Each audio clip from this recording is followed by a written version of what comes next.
I'm happy to speak with everyone today about some of the data I'm going to present on trends in farming, farm size, and demographics. And at the end of the presentation, I have some summations or some conclusions or directions for discussion that I hope we'll be able to talk about. So as John said, I have a three-way split, and so to give us time to discuss the issues, I teach at 1 o'clock, so I canceled class today, and now students will have to, part of their assignment for today is to look at the webinar and come up with a few questions for class on Monday. So we'll have a wider audience. We'll have about 45 kids that will also be looking at the presentation. So moving on. So first, let's start with data definitions. The data from this presentation comes from USDA, particularly two agencies within USDA, the Economic Research Service, which many of you are familiar with, particularly ag economists, and NASS, the National Agricultural Statistics Service. And they have a program called the ARM Survey, the Agricultural Resource Management Survey, and that is part and parcel of the ag census. So they've combined operations, and the ARMS data is an annual update at the state level of farm conditions. So first, let's define, perhaps it seems fairly obvious what we mean by a farm, but when you get into the definitional issues, it becomes how we define a farm becomes very complicated. Now, USDA has three main general categories of farms. Those would be residence farms, intermediate farms, and commercial farms, based on whether or not the farmer or the operator has primarily a farm occupation or an off-farm occupation, and on gross cash sales. I should also say that a farm is any operation or any operator that either owns or rents their land that has $1,000 or more in agricultural sales or agricultural production that they intend for sale. So that's a very low benchmark. And for now, we're talking about farms that are family held or held within the family. Now, as John mentioned, the commercial farm, the $350,000 or more, is a relatively low benchmark, but this is a definition from 15 years ago. And so starting in 2013, USDA's began to split out that commercial farm into mid-size, large, very large, and non-family farms. And so I'll be presenting as well, breaking out that commercial class into the mid-size, large, very large, and non-family farms. But we only have 1 year data up to this point. So first, let's talk about what we mean, just basic numbers. So when we talk about that Iowa's a farm state, or we talk about there are a lot of farms in Iowa, that's factually true, but it hides a lot of the details. So if you look at where the distribution of farms are, really 2/5 of those quote-unquote farmers, 2/5 to half of those farmers are residence farmers, meaning they have a non-farm income and they have a lot of off-farm income. Their farm income is particularly low, and their primary job is not being a farmer. The second category, which is about 30% of farmers in Iowa, are the intermediate farms. They have a farm occupation, but they don't gross a lot in farm sales. Both residence and intermediate farms are declining over the last decade. And the last class, the commercial class, is about about a quarter of the state's farms, about 23,000 of those operators, and that group is growing. So if you look at the chart, the green area, as I pull the cursor, the green area is the percentage of commercial farms, and you see that they have been growing on the histogram, the green part of the histogram or the bar chart.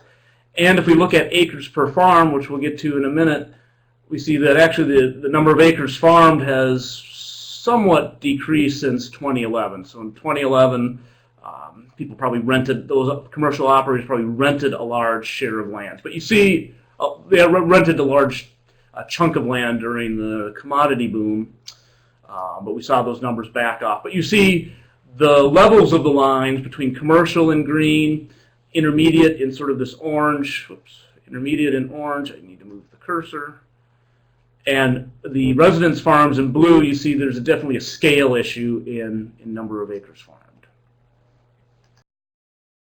If we look at the numbers and the number of acres farmed by breaking out that commercial class, we see that the numbers for residence and intermediate farms hasn't changed. But we see the modal, in terms of the commercial farms, the modal category, or the largest number of commercial farms, are these mid-sized farms. And they farm about 700 acres. So the majority of quote-unquote commercial farms in Iowa, of those 23,000 commercial farms, about 14,000 are in mid-sized farms around 700 acres. We have about 7,000 large farms, and they farm about 1,400 acres. And then we have 330 very large farms that on the average, average farm size is about 24 or 25,000 acres.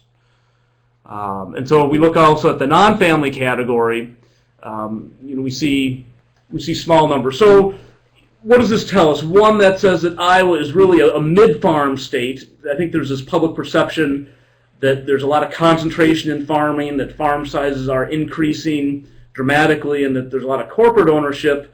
And at least this segment of data would tell us, at least at this point, that's generally not the case, that most Iowa farms are between 700 and 1,400 acres, and that these very large, quote-unquote, mega farms are a very small segment of Iowa agriculture, and the non-family owned farms, if you will, the corporate farms in the popular literature, are not a big segment of Iowa agriculture. In terms of who farms the land, 66% of all the farmland in Iowa is farmed by these 23,000 commercial farmers. And very small, relatively small numbers are small acreages, a rather small amount of total farmland acreage is farmed by residence farms.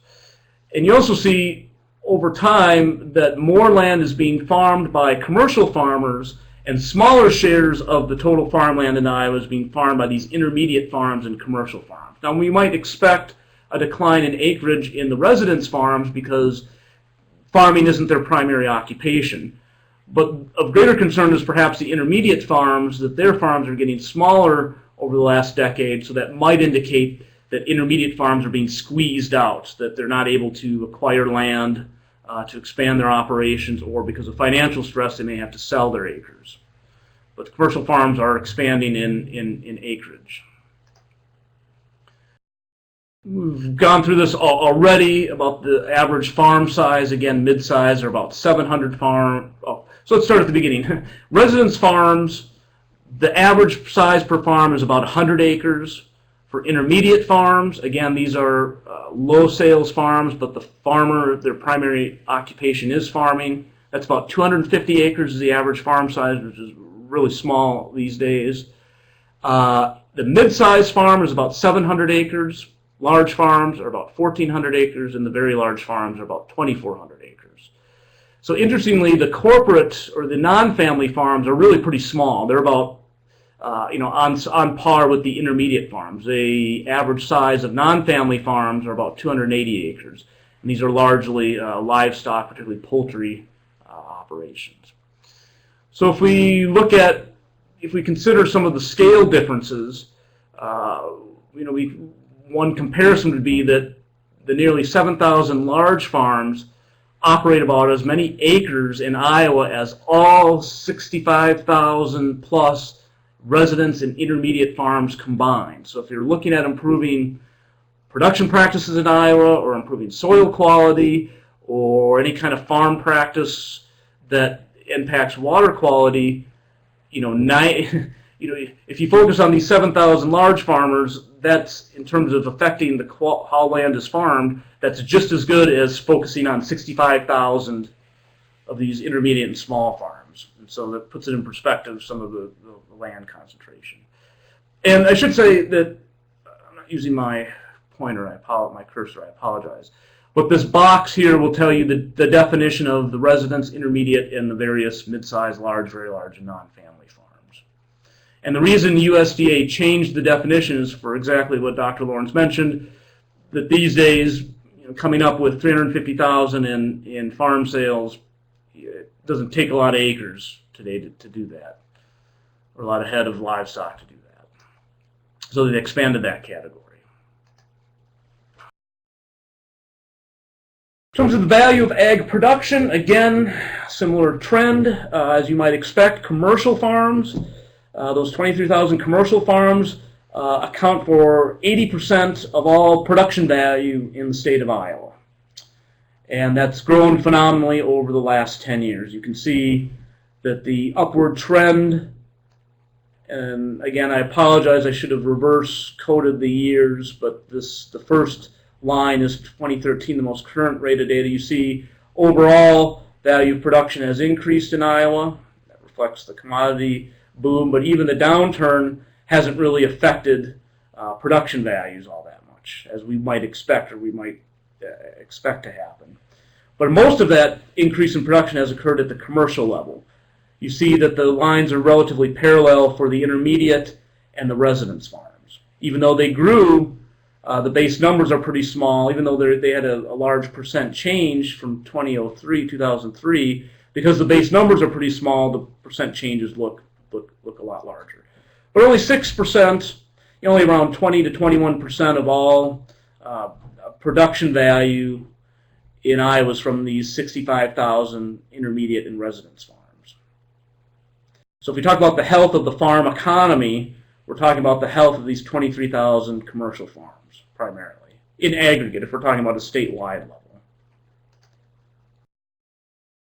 If we break that out in terms of these commercial size classes, again, we see that these mid-size farms, these 14,000 mid-size farms, generate as much, about 1.5 times the production value as the sum of all of intermediate and residence farms, and these 7,000 large farms are double the production value of all intermediate and residence farms. So again, I present that to show how 7,000 farms in the state generated as much production value as all these 65,000 plus in residence and intermediate farms.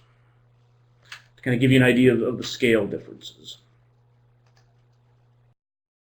Now, profitability. So first we'll look at the initial averages in our three-way split of farms. We see that the lowest net farm income, so this is the net, not gross, this is net cash farm income, which should really be a better measure of the true returns to the operator from farming, so taking their gross sales and netting out their expenses that they have and depreciation and so on.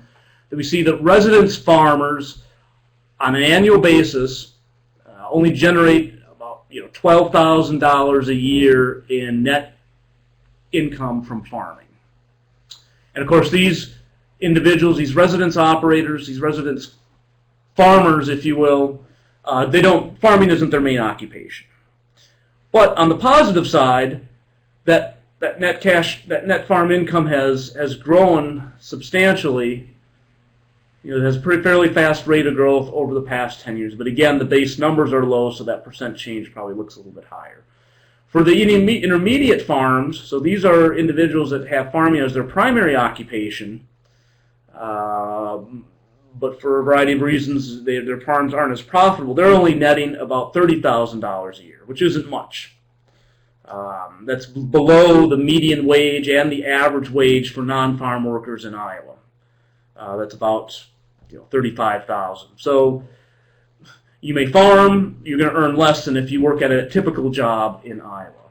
By contrast, net incomes for the commercial farmer group is about a little over $400,000, and that's grown over the last decade. But that commercial farm average hides a lot of polarization or a lot of disparity in farm incomes in the commercial class. This surprised me. So if we look at, again, this commercial farm category, and the bars represent average net farm income, even though we said it's about $400,000 for all of these four farm commercial types averaged, we see a lot of differences. We see the mid-sized farms, which remember is the most common type of commercial farm in Iowa. Their net farm income is about $220,000. We move to the large category. We see that almost, we see what a tripling almost of net farm incomes. It's over 700,000. So we see big differences. If we move to the 330 large farms, we see those 330 large farms are netting $3.4 million in net farm income in a given year. So when you hear talk floating about rich farmers, rich farm operators, wealth in the countryside, that's really only occurring for about 7,000 or so farmers in Iowa. That's these large and very large operators. The majority of quote-unquote commercial farmers, they're making $200,000, which is a good income from farming, but it's nowhere near the levels that perhaps are talked about in the popular press. So you really see that commercially viable farms really fall within this commercial range. Either the mid-size, that's a good living at $200,000, and of course it's very high incomes for the large and very large. If we look at the non-family farms, that net farm income is only about $200,000, so it's very similar to the mid-size family farm category. And if we look at these scale differences, we see those 7,000 large farms generate 4 times as much net cash farm income as all of the 65,000 small farms combined.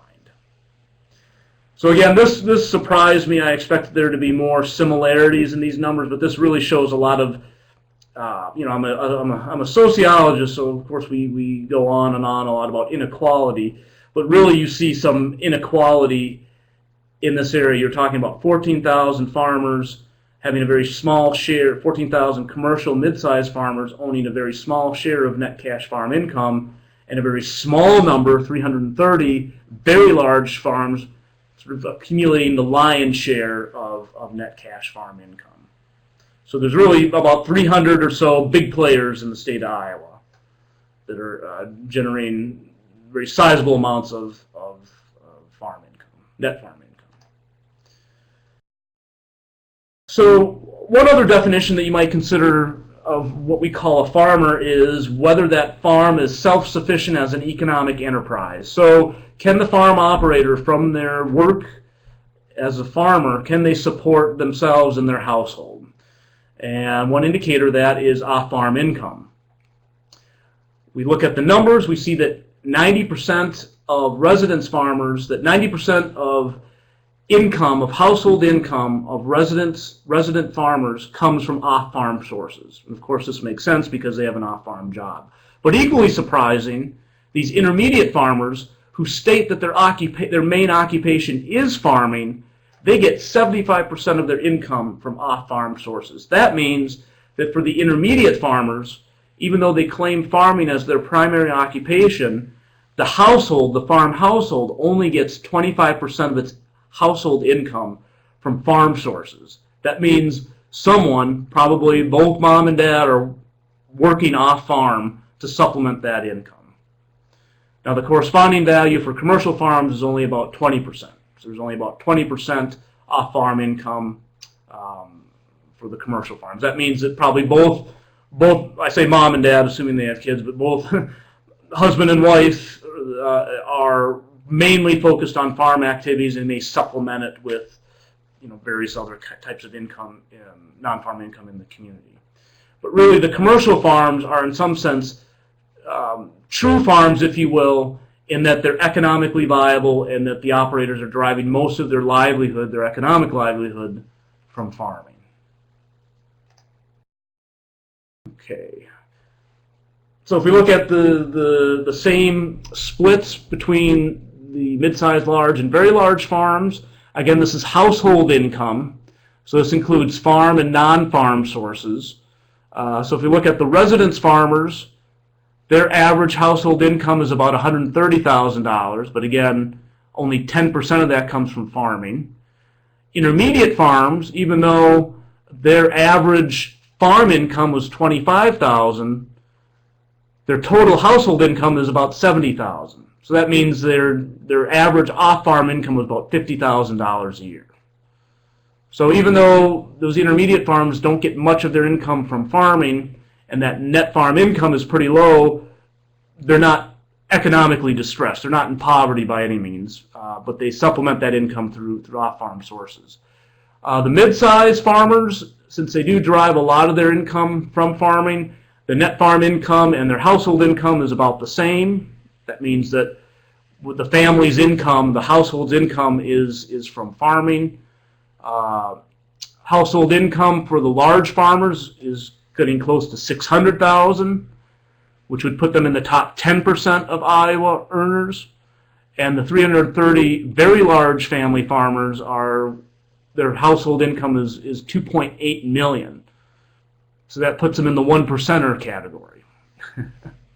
So we don't think of one percenters, if you follow the Occupy movement, the one percenters being farmers, but in Iowa, according to this data, there's around 300 of those households that generate very high household incomes. Now, of course, for non-family farms, because they're not operated by a family or a household, we don't have a value. They're owned by some legal corporate entity. It's a business, not a farm operator business. Okay, so we're at 12:25. I'll try to step it up. So one question, when I presented this to the Futuring Task Force, one question that several people had was, so what are these? What are they farming? What are they growing? What are they raising in terms of agricultural commodities? And it's interesting. So if we look at the residence farms, the intermediate farms, and then this is kind of the average for the commercial, but let's skip that for a minute, and the mid-sized farms, all of the green shades represent whether that farm is specialized in crops. So we see roughly 70% of residence farms are specialized in some kind of crop, around 70% of intermediate farms have a crop specialty, and around a little over 70, it's probably 74, 75%, but around 70% of mid-sized farms are also specialized in some kind of crop. But where we see differences is what kinds of crops are they specialized in. We see, if we work back, mid-sized farms are mainly corn and bean farms. Intermediate farms, less so, so about 70% of mid-sized commercial farms specialize in corn and soybeans, corn and or soybeans. That number drops to 42% for intermediate and down to 30% for residence farms. Now these residence farms generate, they grow all sorts of different kinds of other crops. So that could be orchards, grapes. We don't have the data to determine what in particular those other crops are. Intermediate farms also are kind of a mix of corn and beans and sort of other crops. They also do some cash grains as well. Cattle also tend to be a small but sizable part of their specialization. About 16-17% of them are specialized in cattle. Now the large farms are less specialized in corn and beans, and they tend to be, or crops in general, and they tend to be more specialized in livestock, particularly hogs and cattle, particularly hogs. So if we look at where the hog specialty farms are, they predominate in the large group. So that probably has something to do with explaining the high net farm incomes. So the point I want to make here is that even though these residence, intermediate, and mid-sized farms are all specialized in crops, that the traditional farm, the corn and soybean farmer, is only reflective of these mid-sized farmers, but these small farms, these residence and intermediate farms, are much more diverse in the kinds of crops they're growing. And the large farmers tend to be more specialized in livestock. Though you see livestock is a pretty sizable component across all the categories. And we don't have numbers for very large farms because that data is suppressed by USDA because there are only 330 of those farms. So they don't want people to be able to identify particular farms. All right, I don't want to, I guess farm debt I should say a little bit about, but I presented this to the Futuring Task Force, and at least as of 2013, one can say, according to this data, and again it's the same data that generates the Census of Ag, it's the same methodology, it's a different they survey a little bit different to get annual estimates rather than once every 5-year estimates. That farm debt really is not, increasing farm debt isn't a problem. I know there was concern last year about, with the decline in commodity prices and the raise in input prices, that there was going to be a rise in farm debt, and there were talk in the hallways of East Hall and Hetty Hall that, were we looking at another farm crisis? There was concern about that. And we hear anecdotal evidence, some say yes, some say no. But if we look at the data, at least the official data, we see that really farm debt hasn't risen. Now, that may rise in the next year or two, but we're already several years into a commodity slump for crop commodities at any rate, and we're not seeing very steep increases in farm debt. So commercial farms have the highest debt to equity ratios, but in terms of their total debt to their maximum debt level, it's pretty low. By contrast, non-commercial farms, these residence and intermediate farms, their debt to equity ratios are about half of the commercial rate, but their level of debt relative to the maximum amount of debt they could take is a lot higher. So that means that the reason their debt to equity is probably low is that the lenders won't lend to them all that much. And so they take about half of the debt that they're able to take on, or that they're financially able to take on. About half of that they actually do take loans out. So if they qualify for, let's say, $500,000 in debt, they're taking out loans of $250,000, let's say, for an intermediate farmer. But we see again those trends declining. If we look at the commercial side of things, we see that in my interpretation of this data is that I believe, or it's my opinion. Again, I'm a sociologist, not a farm management specialist, but that the mid-sized farms, I would say, are most vulnerable. One, they have about 13% debt equity ratios, but the amount of debt that they have relative to the maximum amount of debt they could feasibly take on is about as high as the intermediate and residence farms. So they have a lot of debt relative to the total amount of debt they can take on. The second most, I would say, vulnerable farm group would be these very large farmers, where the debt to equity ratio is about 34%, so about a third of their equity is held by debt, but they have about half of that debt as percent of their maximum debt capacity is about half of mid-sized farms, so it's a lot lower. And corporate farms have relatively low levels of farm debt. Now again, because this mid-sized, large, very large, and non-family is a new classification for USDA, we only have 1 year's worth of data, so myself and others are going to be tracking this over the next several years to see how those numbers trend over time. Demographics. So I know people are interested in demographics, and we always like to say the farm population's aging. Farmers are old. They have been and always will be older. That's what it seems. But that isn't necessarily true. So if we're talking about farmers in the sense that any operator with $1,000 or more in agricultural sales is a farmer, then yes, that's factually true. But if we look at it and only consider commercial farmers as sort of farmers proper, or closer to the true definition of what we would consider a farmer, we see that is not true. We see that commercial farmers, on average, tend to be younger than particularly intermediate farmers. So 19% of commercial farmers are under 45 versus only 9% for intermediate farmers, and only 15% are 64 years and older versus 32% for intermediate farmers. So if we talk about the aging of the farm population, really that only applies to these intermediate farmers. It generally would not apply to commercial farmers. Residence farmers are sort of a mix. They're somewhere in between the commercial and the intermediate, but they also have a lot of older individuals. So they're still living on 30 or 40 acres on the farmstead, and they're probably either operating small amounts of land for small amounts of income.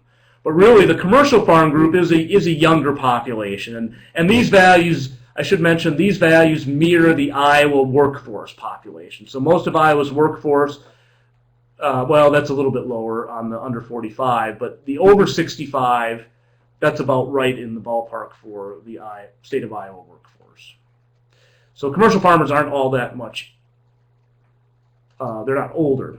If we look at the breakouts by commercial, we see this trend is even more exacerbated, that mid-sized farms, only 19% are under 45. Large farms, that percentage increases to around 23%. And for very large farms, about a third, or a little over a third, are under 45. So the trend is, for the commercial farms, the larger the farm, the more younger the operator tends to be. And the less likely they are to be older, such as over age 65. So for our commercial farm population, particularly in the large and very large groups, it's a young group. It's a very young group. And the oldest group is this intermediate class of farmers. So when people say that the farm population is aging, they're probably talking about this intermediate class, not the large or the very large farmers. And some of this data is suppressed, that they're not reported, or the reliability is too poor to report. All right. In terms of education, I don't want to spend a lot of time on this, but the education trends mirror the age trends. So the intermediate farmers are much less likely to have a college education, and the commercial farmers are much more likely to have a college education, and that's probably a function of age. Residence farmers are also very highly educated, but that's probably a function of that they have a non-farm occupation. So if you're going to own about 100 acres, and you're only going to generate $10,000 or $12,000 a year, that's a very expensive hobby. You better be fairly well educated and have a good job in town to make the books balance. If we look at the breakouts, we see as we look at the commercial class, we see the larger that commercial class, the more likely it is that that operator has a college degree. Where if we look at those 330 large farms, 60% have a college education. Those are professionally run farms. And we don't see much difference between the mid-size and large. But of course, this low education group would be these intermediate farmers. Okay. So I want to try to get this done in 5-6 minutes or so we have time for discussion. So what I've done in these last two slides is try to summarize what I'm calling this duality of agriculture in Iowa. So really, we may have maybe three groups of farmers, but for simplicity's sake in a presentation, I've sort of split it into two. So what do we mean by small farm agriculture? If we were to characterize that sort of in a textual form, we have a lot of farms, but their impact on Iowa agriculture is small in terms of the farmland operated and the production value. So even though these small farms constitute 3/4 of all farm operations in the state of Iowa, they're only farming a third of the land and only 1/5, and they only generate 1/5 of the production value. So if A&R's priority is to target farmland and farm economics in terms of farming as an important segment of Iowa's economy, the small farm group would not be an area to target. Small farms tend to be poorer farms in terms of the income they generate from farming, but they supplement that with a lot of off-farm income. So are small farms poor farms? Well, yes, they're poor in terms of how they're poor in terms of the farm. So the farm isn't generating a lot of income, but the farm households are not poor because they have a lot of off-farm income. So I went through this, that intermediate and residence farms generate only about between $12,000 and $30,000 a year in farm income, but the household income from those farm households or those farm families is high. $130,000 for the residents and $70,000+ for the intermediates. But the key defining fact is that the majority of the farm family or the farm household's income comes from off-farm sources, because their farms don't generate sufficient amounts of income. Small farms are mixed farms, so they're mixed crops. They're not corn and bean farms, though that is a sizable component. It doesn't dominate, particularly among the residence farms. So these small farms are much more diverse in terms of what they're doing. A lot of different crops, a lot of different cash grains. They have cattle, not many hogs, but it's more diverse, as we'll see, compared to the commercial class. The advantage is that the majority of these operators own their own farm, own the land, so that means that any kind of interventions or contact you have, they're the ones that are going to be making the decisions. So the operator is the owner. They have sole management. They make sole management decisions over the farm, which makes Extension's job easier. And then I talked about one of the key components here is that intermediate farmers are older and less educated. So that's a really special population for A&R. So, my read of it is that, just kind of summarizing what I said, that if A&R tends to focus on, or if they want to focus on the small farm, you're going to have a lot of program counts. You're going to hit a lot of individuals. You're going to have those numbers look really high. But it's also likely that your impact on the farm economy, on acres farmed, and the various environmental issues associated with it might be smaller. So you might end up doing a lot of programming to farmers. Those counts might be very high.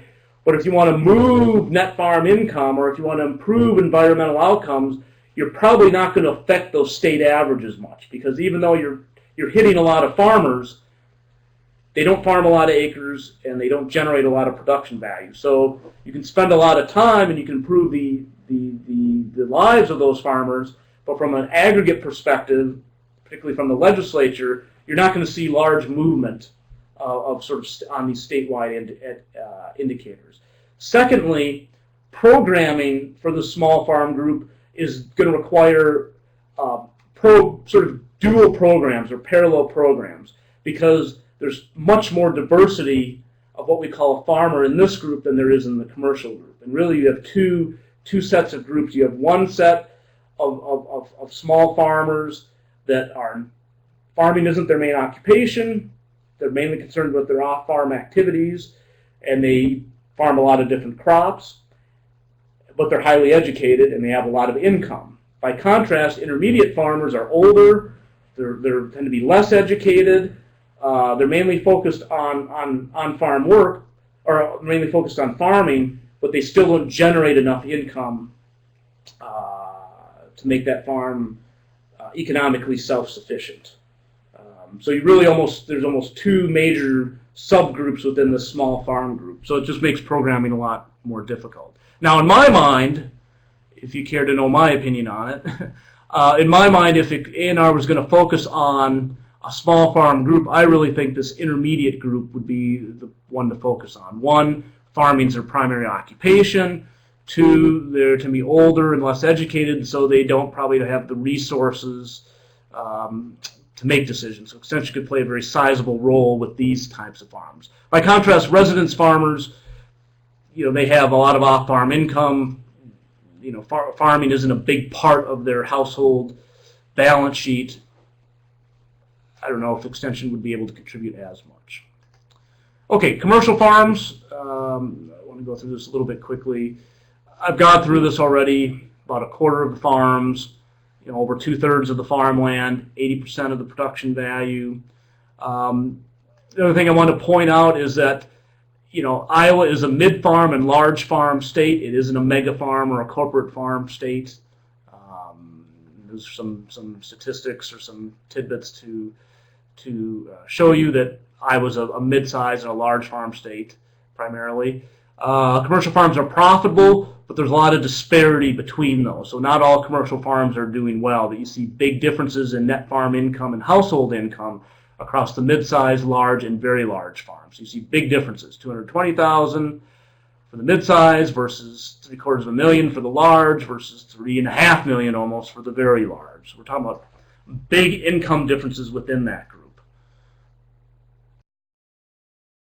Most of the commercial farms tend to be sort of more traditional farms in terms of corn and beans and livestock, very much consistent with traditional A&R programs.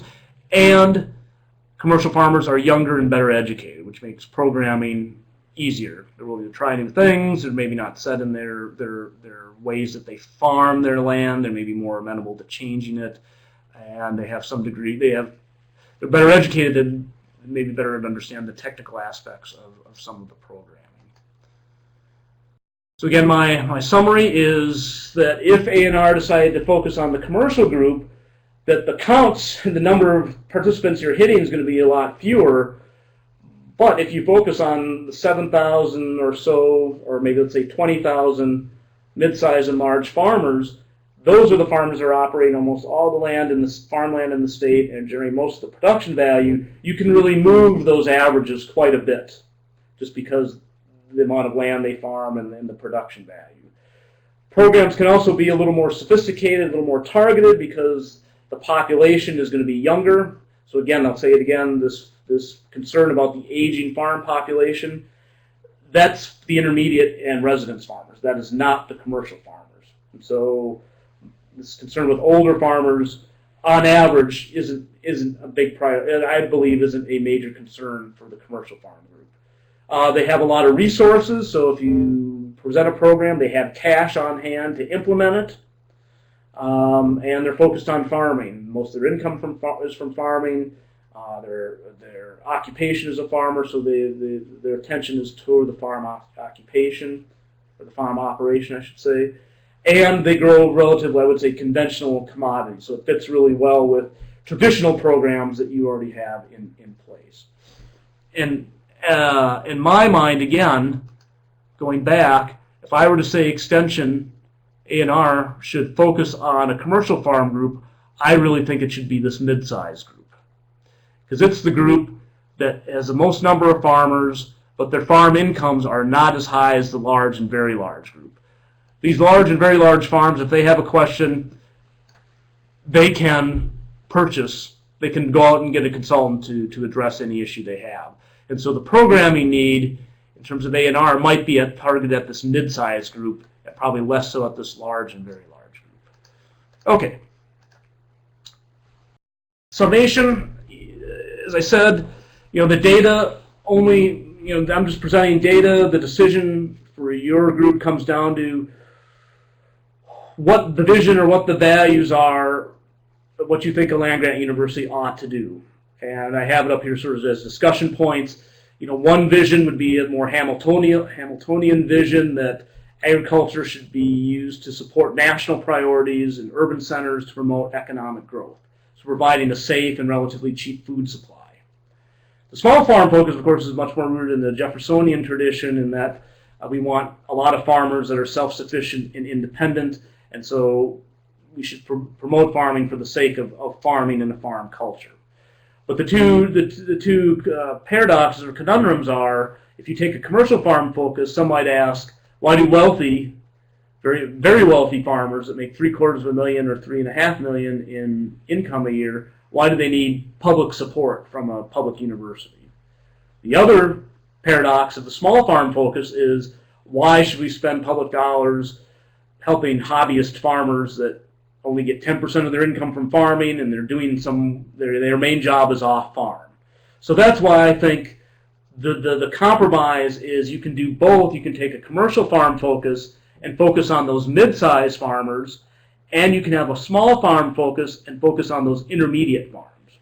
So ignore the residence farmers for the small farm focus, and I shouldn't say ignore, but minimize your programming to the large and very large farms for your commercial focus. So it's a matter of segmenting that farm population and trying to determine who best to target.